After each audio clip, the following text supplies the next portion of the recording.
Meil aga on üks lugu veel. Kas te teate, mis või kes on mammaatus ja kas näiteks udu on pilv?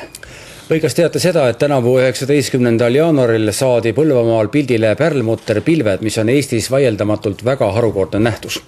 Nimelt polnud seni ühtegi tõestust, et Eestis oleks varem taolisi pilvi taevalaotusel näha olnud. Portaal ilm.ee tunnustas täna aasta parimaid pilvekütte. Siin need on pärlmutterpilved ehk polaarstratosfääri pilved. Need tekivad, kui temperatuur langeb väga madalale, tavaliselt on sellised tingimused talvise Antarktika kohal.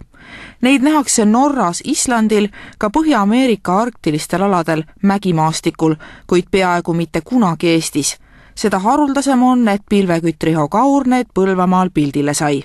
Need on tõesti haruldased, neid ma ei ole kuulnud ka, et neid oleks Eestis nähtud.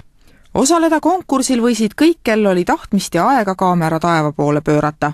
Näiteks 77-aastane vanaproua Kristel Lukats hoiab pildistades hetke kinni, navigeerib osavalt internetis, laeb pilte nagisse ja on avanud endale Facebooki konto. Ma arvan, et mitte üksi mina ei pildista pilvi meelsasti, nad on ju atraktiivsed, nendes on elu ja liikumist ja dünaamikat ja ilu, looduse ilu. Mõned näited edukate pilveküttide saagist. 8. august Raplamaal Raikkülas, lähene väikesetormi pilv. 21. juuni Rohuküla ja Heltermaa vahel merel, kõrgrünkpilved ja kiudpilved. 21. aprill Hiiumaal Kärdlas, mammaatus.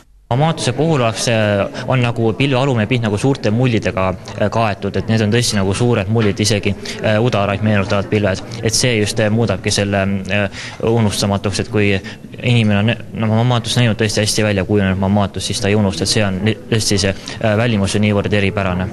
Auhinna saajate hulgast olid paraku teenimatult välja jäänud nii Islandi tuhapilv kui ka Venemaa metsapõlengud. Enesest mõistetavalt on aga neil kunstnikel pilvepiltide taevalaotusele maalimisel oluline roll.